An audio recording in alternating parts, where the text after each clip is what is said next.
ये फलानी जाति का, ये फलाने वर्ग का, ये फलाना है, ढींगना है, फलानी जाति फलाना वर्ग ढींगना में वो बैठा तेरा वही का वही है सच्चिदानंद स्वरूप। जैसे पेड़ पौधे, नदी, तालाब, पहाड़ों को, प्राकृतिक सौंदर्य को देखकर निशंक भाव से आनंदित होते, ऐसे ही सारी दुनिया में तेरे पिया रूपी प्राकृतिक सौंदर्य को देख। तेरे पिया प्राकृतिक सौंदर्य में तेरे पिया को देख और कुरूप में भी तेरे पिया को देख। अशुभ मत देख, अशुभ की गहराई में शुभ छुपा है, शुभ की गहराई में शुभ छुपा है। ऊपर सागर में झाग बुलबुले फैन दिखता है, लड़ते झगड़ते मरते मिटते, लेकिन गहराई में शांत जल है। ऐसे सब की गहराई में शांत परब्रह्म परमात्मा है। जिसने खोजा उसने पाया, और जो डूबने से डरे वो किनारे बैठे रहे, संसार के थपेड़े खाते रहे। इसलिए अपने आत्मा उदधि में गहरे में जाना चाहिए, उस आत्मदेव के विषय में सुने, उस परमेश्वर के विषय में विचारे, उस परमेश्वर के स्वभाव को जानकर अपना मन उसमें विश्रांति दिला दे, काम बन जाए। मन रूपी मित्र ऐसा है कि उसको परमात्मा में लगा दे तो महान मित्र, और संसार के चिंतन में लगाते तो महान शत्रु का काम करता है। मन ही नरक ले जाता है, मन ही स्वर्ग में ले जाता है, मन ही माई बनाता है, मन ही भाई बनाता है, मन ही जातिवाद में ले आता है, मन ही कामी बना देता है, क्रोधी बना देता है, मोही बना देता है, अहंकारी बना देता है, लालची बना देता है, न जाने क्या क्या बना देता है मन। तो मन के साथ जुड़कर अगर जिया तो गया, और परमात्मा का ज्ञान सुनकर परमात्मा में टिकने का प्रयत्न करवाया मन को, तो परमात्मा से जोड़ देगा। जगत का चिंतन करके जगत के पीछे लगाया मन को, तो जगत में भटका देगा। अब मन को लगाना तेरा पुरुषार्थ है, मन को उचित जगह लगाना तेरा पुरुषार्थ है। पुरुष से अर्थ इति पुरुषार्थ, पुरुष वो परमात्मा है, परमात्मा के अर्थ मन लगा तो पुरुषार्थ हुआ। आजकल तो प्रकृति के चीजों में भी लगता है कि अरे इसने तो बड़ा पुरुषार्थ कर दिया, 2 होटलें बना ली, क्या जख मार ली इसने बड़ा पुरुषार्थ किया, इतनी डिग्रियां हासिल कर ली, लेकिन फिर क्या बहादुरी हो गई। इसने बड़ा पुरुषार्थ किया, 2 मील का मालिक बन गया। ये कोई बड़ी बहादुरी नहीं है। बड़ी बहादुरी तो यह है कि अमिट में मन लग जाए। 2 मील का मालिक बन गया तो क्या है, बड़ा ढेर करके मरेगा और क्या करेगा, ज्यादा टेंशन लेके मरेगा और क्या करेगा। तो जो धनाढ्य है, जिनके पास साधन सामग्री है, वो सुविधाओं का सदुपयोग करके बहुजन हिताय बहुजन सुखाय लगाकर अपने परमात्मा सुख को जल्दी पा सकते हैं। जिनके पास अभाव है, कमी है, साधन सामग्री नहीं है, वे साधन सामग्री की इच्छा छोड़कर तुरंत परमात्मा शांति के रास्ते जा सकते हैं। जिनके पास गरीबी है, साधन सामग्री नहीं है, वो साधन सामग्री की वासना हटा दे, बस काम बन जाएगा। और जिनके पास साधन सामग्री है, वो साधन सामग्री ईश्वर की प्रसन्नता के लिए उसका सदुपयोग करे, दोनों को फायदा होगा। होता क्या है कि जिनके पास साधन सामग्री होती है वो चाहिए और चाहिए और चाहिए और चाहिए, और जिनके पास नहीं है वो होने वालों को देखकर अपनी वासनाओं बढ़ाते रहते। धनी भी दुखी, निर्धन भी दुखी, पठित भी दुखी, अनपढ़ भी दुखी, माई भी दुखी, भाई भी दुखी, बल्लक भी दुखी, जुआन भी दुखी, कोई किसी में कोई किसी में। मानो दुख बनाने की फैक्ट्री बना लिया मन को। जो मन ब्रह्म स्वरूप में टिका सकता, उसी मन को ठीक संग नहीं मिला, ठीक चाल नहीं मिली, तो वही मन कहीं का नहीं रखता है। हिमालय की तलेटी में पर्वत के निकट दीर्घ तपस्वी तप करते थे। उनकी आज्ञाकारी पत्नी और 2 बेटे थे। एक का नाम था पावक, दूसरे का नाम था पुण्यक। पावक जरा ज्ञानवान था पिता के नाम, पुण्यक जरा ऐसे ही था। समय आया और दीर्घ तपा ऋषि ने देखा कि हाड़ मास के शरीर का आयुष्य पूरा हो रहा है। अब इसका शरीर का आयुष्य पूरा हो रहा है, लेकिन जहां आयुष्य की कोई असर नहीं पड़ती, मैं तो वो नित्य शुद्ध बुद्ध आत्म स्वरूप हूं। वो तो अपनी धारणा शक्ति थी, ध्यान था, अनुभव था। इंद्रियों को मन में, मन को बुद्धि में, बुद्धि को शांत स्वभाव ब्रह्म में। एको ब्रह्म द्वितीयो नास्ति, एक ही वो ब्रह्म परमात्मा है, दूसरा कोई सत्य सार नहीं। उस एक ब्रह्म परमात्मा में शांत हो गए। जैसे सांप केचुली छोड़ देता है, सांप को भी ऋषि पद्धति देते, ऋषि 5 ऋषि जैसा साफ सुथरा रहता है। सांप को कभी गंदा नहीं देखा होगा, केचुली छोड़ देता, फिर उसकी फिक्र नहीं करता। ऐसे दीर्घ तपा ऋषि ने अपने देह अध्यास को, अपने शरीर को मैं मानने की गलती छोड़ दी और निश्चिंत नारायण स्वभाव में स्थित हो गए। कुछ दिनों के बाद पत्नी ने भी अपने पति के धर्म का अनुसरण करा और पति लोक को प्राप्त हुई। जहां पति की चितना ठहरी थी वहीं वो ठहरी। तो छोटा लड़का हाय पिता हे माँ करके रोने लगा। बड़ा परेशान हुआ, दुखी हो गया। लेकिन पावक ने कहा कि तू किसके लिए रोता है? अगर पिता के लिए रोता है, माता के लिए रोता है, तो अगले जन्म में तेरी माताएं तो बहुत हो गई।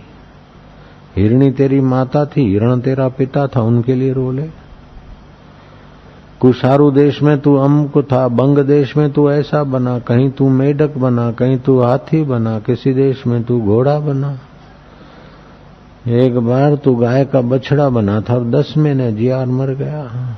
मेरे और तेरे भी कई बार संबंध हुए, लेकिन तू तेरे मन के पीछे पीछे चल के अभी तक ये स्थिति में। और मैंने धीरे धीरे अपने मन को पिता के अनुरूप चलाया, अपने आत्म स्वरूप में, इसलिए मैंने तेरे कई जन्मों को देख लिया। रोना है तो इस बात का रो कि मनुष्य जन्म मिला और तू अपने मन को, अपने आत्म स्वरूप को जानने में नहीं लगाया। पिता के लिए रोता है, माता के लिए रोता है, लेकिन पिता का वास्तविक स्वरूप क्या है, माता का वास्तविक स्वरूप क्या है, तेरा वास्तविक स्वरूप क्या है, उसको नहीं जाना, इसके लिए तू रो। अब तेरे रोने से उनका शरीर जीवित नहीं होगा, तेरे रोने से तेरा चित्त मोह माया में फंसेगा। तू भाई विचार कर, विवेक का आश्रय ले। और बिन सत्संग विवेक न हो गई। सत्संग के बिना विवेक नहीं होता कि सत्य क्या है, मिथ्या क्या है, मैं क्या हूं, मेरा क्या है। बोले चलो बेटी की शादी हो जाए, सिंह के कंधे पे बैठे हम निश्चिंत हो जाए। अब बेटी शादी हो जाएगी, सिंह के कंधे पे बैठेगी, माँ बाप निश्चिंत हो जाए।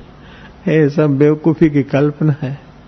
सिंह के कंधे पे या सिंह के साथ, तो सिंहों का सिंह तो परमात्मा है। बेटी को परमात्मा का ज्ञान हो जाए, परमात्मा में प्रीति हो जाए तो तू निश्चिंत होगा। नहीं तो किसी की बहू बनेगी, किसी की देरानी बनेगी, किसी की जेठानी बनेगी, किसी की कुछ बनेगी, किसी की माँ बनेगी, किसी की मौसी बनेगी, किसी की भाभी बनेगी। अब परेशानियां तो उसके जीवन में आएगी। बेटी की शादी हो जाए, सिंह कुले चढ़े, सिंह के कंधे पे बैठे, हम लोग निश्चिंत हो जाए। अरे 6 महीने के बाद तो चिट्ठी आई कि माँ तो मैं तो मर जाऊंगी, मेरी देरानी ऐसी, मेरे पति मेरे खून ऐसा बोलते, मेरे ये होता है, वो होता है, ये होना है। हॉस्पिटल में नाम लिखा के आती, डर लगता है, प्रसूति की पीड़ा होने, ये सिंह के कुले चढ़ गई, सारे दुख मिट गए। नहीं, बेटी हो चाहे बेटा हो, भाई हो चाहे भतीजा हो, जब तक इस मिथ्या देह को मैं मानेगा, मिथ्या शरीर को, संसार को सत्य मानेगा और सत्य स्वरूप परमात्मा को नहीं जानेगा, तब तक दुखों का अंत हो ही नहीं सकता है। चाहे कुछ भी कर ले, कितना भी अमीर बन जा, कितना भी पहलवान बन जा, कितना भी ईमानदार बन जा, कितना भी बेईमान बन जा, लेकिन ईमानदार होगा तो परमात्मा में रुचि होगी, बेईमान होगा तो परमात्मा में रुचि नहीं होगी, नश्वर में रुचि होगी। ईमानदार बनना तो अच्छा है, लेकिन ईमानदार होकर ही मरना नहीं है। ईमानदारी जहां से प्रसन्नता पाती, उस परमेश्वर को पाकर ईमानदारी और बेईमानी, जीवन और मृत्यु, सुख और दुख, सब स्वप्न तुल्य भाष्य ऐसे सत्य स्वरूप में जगना है जिसको मौत मार नहीं सकती, शरीर का रोग जिसको छू नहीं सकता, विकार जिसे स्पर्श नहीं कर सकते, हम उस सोहम स्वरूप में शांति पा रहे। सभी में हम ही है वो सोहम रूप। सब तुम्हारे तुम सभी के फासले मन से हटा दो। सो हम जिनका विवेक तीव्र हो गया, स्वरूप में स्थिति है, देह में स्थिति नहीं है, परिस्थितियों में स्थिति नहीं है, स्वरूप में स्थिति है।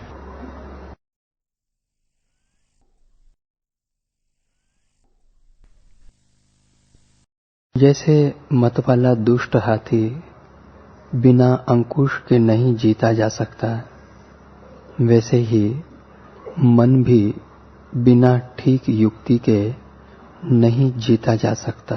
जो उचित युक्ति को छोड़कर मन को जीतने का उपाय करते हैं वे हठी हैं। उनको एक भय के पीछे दूसरा भय और एक दुख के बाद दूसरा दुख होता रहता है। जो बिना युक्ति के बलपूर्वक चित्त को जीतने का प्रयत्न करते हैं वे मूर्ख उस व्यक्ति के समान हैं जो कि उन्मत्त हाथी को कमल के तंतुओं से बांधना चाहते हैं। चित्त के ऊपर विजय प्राप्त करने की निश्चित युक्तियां हैं। मन को जीतने का युक्तियां हैं। साधुओं का संग, जिनका मन भगवान में है उनका संग, अध्यात्म शास्त्रों का विचार, प्राणों का निरोध और विषय विकारों से आवश्यकताओं बढ़ाने से थोड़े बाज आ जाए। व्यक्तिगत अपने लिए आवश्यकताएं वस्तुओं की कम करता जाए और जिन वस्तुओं में रुचि है भोगने की उसका ही दान करे, आसक्ति मिटती जाए। वही वस्तु छोड़े। पहले तो तीर्थ में जाते ना, जो प्रिय वस्तु है छोड़ो। तीर्थ का फल है कि कोई न कोई प्रिय वस्तु छोड़ो।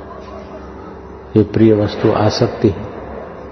आसक्ति मिटाने के लिए तीर्थ में जाते थे, नहाते थे और कोई न कोई प्रिय वस्तु छोड़ो। जिसको जो प्यारा है अधिक वो छोड़ो, क्योंकि अधिक प्यारी वस्तु ईश्वर से दूर करेगी और वो वस्तु या तो खप जाएगी या तो वस्तु को भोगने की सामर्थ्य खप जाएगी, वासना बढ़ जाएगी। और जिसको समझो मांस प्रिय है, मांस खाने की आदत ज्यादा है, तो मर जाएगा तो उसकी वासना तीव्र रहेगी, तो फिर उसको जहां खूब मांस खा सके उसी चोले में प्रकृति डाल देगी। शेर बन जाएगा, गीध बन जाएगा, मांसाहारी जानवर बन जाएगा। समझो किसी को द्वेष रहता है तो दूसरे जन्म में सांप बनेंगे, नागन बन जाते हो। आदमी होते तो नाग बन जाते, महिलाएं होती तो नागण बन जाती, सर्पिणियां। सर्प भी कई प्रकार के होते हैं, सैकड़ों प्रकार के। 97 प्रकार के तो सर्प बिना जहर के होते हैं, लेकिन फूंक मारने की तो आदत, गुस्से की आदत तो रहती है सब, आंधड़ी चाकण के सिवाय। जो कि उल्टी भुल्टी खाते ना, झूठ बोलते हैं, वो दो मुंह वाली सर्पिणियां बनती, आंधड़ी चाकण बनती, बिच्छू बनते हैं, और चाड़ी खोर है तो ऐसे बनते हैं, ऐसा ऐसे वर्णन आता है। उसका जैसा स्वभाव उसके अनुरूप की योनियों में प्रकृति उनको डालती। समझो बहुत कामी है तो या तो कबूतर के शरीर में, या तो बकरे के शरीर में, या तो भूंड के शरीर में। बहुत कामी और बहुत बच्चे चाहिए तो भूंड, और बहुत कामी है बच्चे नहीं चाहिए तो फिर बकरा। उसकी वो वासना पूर्ति के लिए वही योनि ठीक। और भी छोटी मोटी कई योनियां, कई पार नहीं। तो जो वासनाएं, आवश्यकताएं तो बहुत है, लेकिन उस सब में मुख्य आवश्यकता खोजनी चाहिए और शाश्वत आवश्यकता। तो मुख्य आवश्यकता है कि हम सदा सुखी रहे, शाश्वत आवश्यकता है कि हम सदा सुखी रहे। तो जो सदा है उसको पालो, तो बाकी की आवश्यकता को महत्वहीन कर दो, तो इसमें बैठ जाएगा। इसलिए मुख्य आवश्यकता का ज्ञान और मुख्य आवश्यकता का मनन और करने के लिए मन को लगाना चाहिए, मन को जीतना चाहिए। तो मन को जीतने का उपाय जानकारों के अनुसार करना पड़ेगा, नहीं तो हाथी को कमल के तंतु से बांधने की बेवकूफी है। मन तो बड़ा बलवान है। तीर्थ में जाएंगे मन जीतेंगे, नर्मदा किनारे जाऊं मन जीत गया हूं, उधर जाके कुटिया बनाऊं मन जीत गया हूं, ये नहीं जीतेगा। मन जीतने के खास उपाय हैं। एक तो अध्यात्म शास्त्र का विचार, प्राणों का निरोध, वासनाओं को क्षय करना और साधु पुरुषों का संग। मन को जीतने का ये उपाय है, सरल और सार्थक। इसी प्रकार के और छोटे मोटे साधु का संग करेगा तो और छोटे मोटे उपाय अपनी योग्यता के अनुसार मिल जाएंगे। अपने ही ज्ञान और पुरुषार्थ द्वारा कुछ लोगों को ऐसा लगता है कि मेरे को साक्षात्कार हो गया। वो साक्षात्कार का आभास होता है। साक्षात्कार हो गया ऐसा तो हमको तो पता नहीं। और लड़का पढ़ता है मास्टर के पास और चिल्लाता है कि मैं पास हो गया हूं। मास्टर से पूछो, मास्टर बोलता मेरे को पता नहीं। तो फिर अपने मन से ही पास मान लेता है वो तो ब्रह्म છું, मन तो થવાનું તે થઈ ગયું બધું। साक्षात्कारની झलकने साक्षात्कार मानी ले। थोड़ा सा झलक, थोड़ा सा साधारण व्यक्ति की अपेक्षा थोड़ा सा मिल गया तो उसको मानते साक्षात्कार। ऐसा तो रोज सबको साक्षात्कार हो जाता है। ध्यान कराता हूं तब तो सबको आनंद आनंद आता है, लेकिन आनंद के मूल में टिकना भी है ना। परमात्मा का साक्षात्कार कोई साधारण बात नहीं है।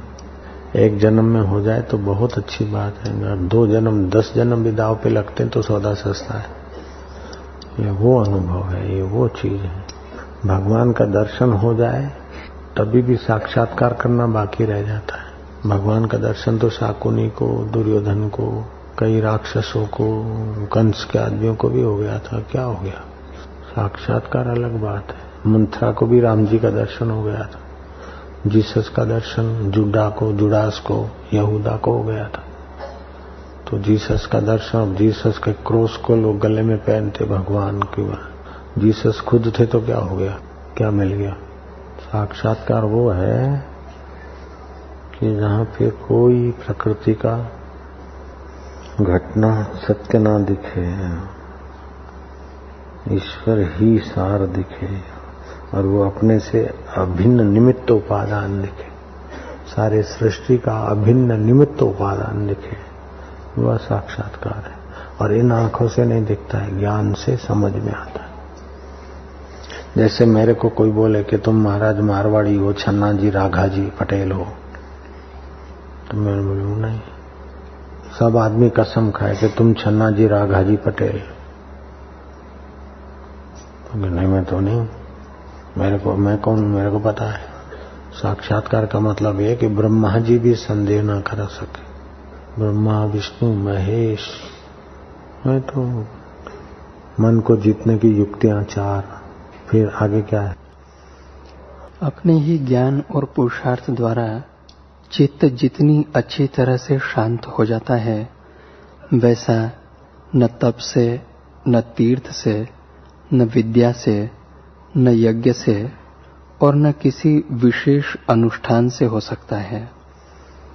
अपने इस तरह मन जो परमात्मा में स्थिर हो जाता है, वो यज्ञ करने से, तप करने से, धन से, दुनिया की चीजें पाने से वो सुख या वो ऊंचाई नहीं आती जो अपना चित्त चैतन्य में स्थिर करने से आता है। चक्रवर्ती राजा बनने से वो सुख नहीं मिलता, वो मंगल नहीं होता। सारे विश्व में प्रसिद्ध होने से भी वो फायदा नहीं होता जो अपना चित्त चैतन्य में स्थिर करने से होता है। विश्व के बड़े बड़े उद्योगों से 2 क्षण परमात्मा में टिकना सर्वोपरि है। विश्व की तमाम संपत्तियों की अपेक्षा चित्त का परमात्मा में विश्रांति बड़ी संपत्ति है। एक महापुरुष बोलते थे कि परमेश्वर के लिए दुनिया को छोड़ना पड़े तो लात मार दे, छोड़ दे, लेकिन दुनिया के लिए भगवान को मत छोड़ना। भगवान के लिए दुनिया छोड़नी पड़े तो 2 कौड़ी की समझ के छोड़ दे, लेकिन दुनिया के लिए भगवान का रास्ता मत छोड़ियो।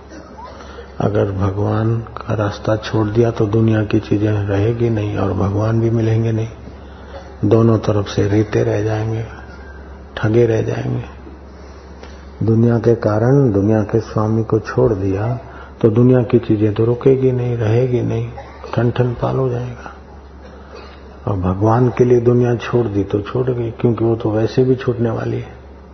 तो भगवान को पाने के लिए दुनिया छोड़ दी तो छोड़ दी, वैसे भी कौन लेगा दुनिया को। तो भगवान भी मिलेगा और दुनिया भी पीछे पीछे चलेगी। भगवान भी मिल गए और दुनिया भी पीछे पीछे। और वहां तो भगवान भी नहीं मिले और दुनिया में भी कोई पूछे नहीं। अब पूछे तो अहंकार, ना पूछे तो विशाल। और भगवान मिल गए तो पूछे वाहवाही करे तो भी कुछ नहीं, निंदा करे तो भी कुछ नहीं। भगवान में तृप्त है। भगवान मળી જાય તો પછી ना મળે तो ही कशो वांधो नहीं मिले तो दुर्भाग्य दुर्भाग्य है। अपने ही ज्ञान रूपी पुरुषार्थ से इच्छित वस्तुओं के त्याग से चित्त रूपी वेताल पर विजय प्राप्त होती है। विवेक द्वारा इस बात का निश्चय कर लेने पर कि मन आत्मा का ही अंश है और दृढ़ अभ्यास के द्वारा मन आत्मा के साथ एकता का अनुभव करता है। इच्छित वस्तु का त्याग करके जो विकार रहित स्थित हो जाता है वह मन को इस प्रकार जीत लेता है जैसे हाथी को अंकुश। मन की वासना नाम वाली चंचलता जो अविद्या है उसको विचार द्वारा नष्ट कर देना चाहिए। जो जो दूसरी वस्तुओं के प्रति वासना मन में उठे उसको त्यागने से अविद्या क्षीण हो जाती है। मन के जीतने की एक युक्ति यह है कि सब विषयों के प्रति अनास्था उत्पन्न की जाए। पूरे वृक्ष का बीज जलाया जा सकता है। हाँ, तो एकांत में बैठे मैं कौन हूँ विचार करे। ये शरीर है, ये मन है, ये विचार है, आखिर मैं कौन हूँ। तो मैं कौन हूँ रूपी की आग तमाम कंठ के विचारों को, वृक्षों को जलाकर खत्म हो जाती। फिर वो भी आग सब कांटों को जलाकर खुद भी शांत हो जाती। फिर मैं कौन हूँ का विचार भी शांत हो जाएगा। जिसमें मैं कौन हूँ का विचार शांत हो जाए वही परमात्मा शांति है।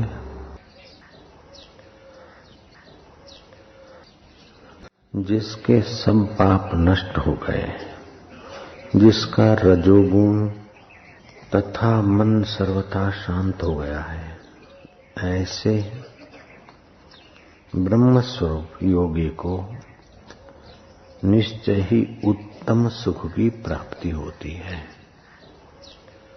उत्तम सुख आत्मा का है और सुख संसार का है। संसारी सुख सरकाने वाला है, दुखों से आच्छादित है और भोक्ता को जड़ता पराधीनता में आबद्ध करने वाला। और उत्तम सुख भोक्ता को ब्रह्म स्वरूप कर देने वाला है। इच्छा की पूर्ति से जो सुख होता है वो संसारी सुख है और इच्छा वासना की निवृत्ति से जो सुख होता है वो उत्तम सुख है। इच्छा की निवृत्ति से उत्तम सुख की प्राप्ति होती है। इच्छा की पूर्ति से अधम सुख की प्राप्ति होती है, वो अधमता ले आता है। इच्छा पूर्ति में पराधीनता है और इच्छा निवृत्ति में स्वाधीनता है। तो भगवान कहते प्रशांत मन समहीनम योगिनम सुखम उत्तमम उपैति शांत रजसम ब्रह्म भूतम अकल्मषम। जिससे सब पाप नष्ट हो गए, देह को मैं मानना, जगत को सत्य मानना और वहां से सुख की खोज करना, ये सब पापों का मूल है। जिसने आत्मा को मैं माना है, इच्छा की पूर्ति नहीं इच्छा की निवृत्ति के रास्ते लगा है, उसके सारे पाप नष्ट हो जाते हैं। रजोगुण तथा मन उसका सर्वथा शांत हो गया है। ऐसे इस ब्रह्म स्वरूप योगी को निश्चय ही उत्तम सुख की प्राप्ति हो गई है। स्वर्ग का सुख भी उस योगी के आगे उत्तम नहीं है। चक्रवर्ती राजा होने का सुख भी उत्तम नहीं है। अभी योग वशिष्ठ में पढ़ा कि पाप संस्कार से, पाप वासनाओं से और पाप संस्कार से उपद्रव प्राप्त होते, दुख प्राप्त होते। पापी और विषय विकारी व्यक्तियों का संग अगर साधु भी करता है तो वह असाधु हो जाता है, और संसारी लोग भी साधु पुरुष का संग करते हैं तो उनमें भी सद्गुण आने लगते हैं। इसलिए संग की महिमा समझकर उत्तम संग करें। जिन्होंने उत्तम सुख पाया है ऐसे उत्तम पुरुषों का संग करें। अधम वासनाओं को पूरा कर करके जो अधम योनियों में गए ऐसे व्यक्तियों के जीवन से सीख ले ले, और उत्तम सुख को पाने के लिए जिन्होंने उत्तम चेष्टा की और उत्तम सुख को पाकर उत्तम गति को प्राप्त किए ऐसे साधु पुरुषों का संग करें। साधु भी अगर नीच वृत्तियों में फंसे व्यक्तियों के संग में आते हैं तो साधु भी असाधु हो जाता है, और असाधु भी उत्तम पुरुषों के संग में आता है तो धीरे धीरे वो साधुत्व को पा लेता है। जिसने परम कार्य साधा उसको साधु कहते हैं। साध्यन्ते परम कार्यमिति साधु। तो संकल्प निवृत्ति, शांति, उसमें पराधीनता नहीं है, और संकल्प की पूर्ति करने में अशांति भी और पराधीनता भी है। सुख की अपेक्षा शांति बहुत सुखदायी है। सुख तो थोड़ी देर मिलेगा फिर भोक्ता को क्षीण कर देगा, लेकिन शांति भोक्ता को भगवत सुख से संपन्न कर देगी। तो सुख की अपेक्षा शांति ज्यादा हितकारी है और गहरी सुखकारी है। लेकिन शांति में भी रमण ना करे तो स्वाधीन स्व के अनुभव में जग जाएगा। विवेकानंद बोलते थे कि तुम जो मुझे देखते हो वो मैं नहीं हूं, जो तुम मुझे देख रहे हो वो मैं नहीं हूं, जो तुम मुझे मानते हो वो भी मैं नहीं हूं। तो तुम मानोगे भावना से कि सन्यासी हैं, अच्छे हैं, बड़े हैं, वक्ता हैं, फलाना है, और जो देखते हो तो इतने मोटे ताजे ऐसे वैसे हैं। तो तुम जो मुझे देखते हो वो भी मैं नहीं हूं, और जैसा तुम मुझे मानते हो वो भी मैं नहीं हूं। तो मैं क्या हूं कि अनंत अनंत सूर्य, गंगाएं, अनंत अनंत नक्षत्र, ग्रह, तारे, पृथ्वियां, जिसमें एक गेंद की नाई विचलित हो रही है, और अनंत अनंत आकाश जिसमें है वो मैं हूं जहां वाणी नहीं जा सकती। मुझको जानना हो तो मुझको समझना पड़ेगा। मुझे जो देखते और मानते हो वो मैं नहीं हूं। करने की शक्ति, जानने की शक्ति, मानने की शक्ति है तो सेवा कार्य करके वासनाएं हटाएं। सबके हित में कार्य करने से करने की शक्ति का सदुपयोग होता है, करने की वासना मिटती है। करना ही है तो वासनाओं का त्याग करो, करना है तो सेवा करो, करना है तो अहम का त्याग करो। संसार का स्वरूप जान लो कि परिवर्तनशील है, मिथ्या है। क्षमाशीलता अपने स्वभाव में लाओ। अपने दुख का कारण किसी को मत मानो। जो लोग अपने दुख का कारण दूसरे को मानते हैं वे लोग जलते रहते, तपते रहते। अपने दुख का कारण दूसरे को मानेगा, उसका दुख बढ़ता जाएगा, घटेगा नहीं। अपने दुख का कारण अपना अज्ञान है, अपने दुख का कारण अपनी नासमझी है, अपने दुख का कारण अपने कर्म है। जो लोग अपने दुख का कारण दूसरे को मानते उनके चित्त में द्वेष बना रहेगा। वे तपते रहेंगे, जलते रहेंगे, पचते रहेंगे, फिर ऐसे पचन और जलन में क्रैक हो जाएंगे। तो अपने दुख का कारण दूसरे को मानने वाला आदमी हिंसक हो सकता है, निंदक हो सकता है, दुखी होगा। अपने दुख का कारण दूसरे को नहीं मानना चाहिए। अपने दुख का कारण अपने कर्म, अपने दुख का कारण अपनी समझ, अपने दुख का कारण अपनी बेवकूफी मानकर उसको हटाना चाहिए। जो दूसरों को अपने दुख का कारण मानते हैं उनकी बेवकूफी बढ़ती है, उनका दुख बढ़ता है, उनकी हिंसा और अशांति बढ़ती है। को काहू को नहीं सुख दुख करी दाता, निज कृत कर्म भोगत ही मराता। कोई किसी के दुख सुख का कारण नहीं, अपने ही कर्म, अपने ही विचार। जिसको देखकर तुम दुखी हो तो ये मेरे ऐसे हैं, शत्रु हैं, वो किसी के लिए तो हितकारी है। जिनका जैसा भाव, करनी आपो अपनी के नेड़े के दूर।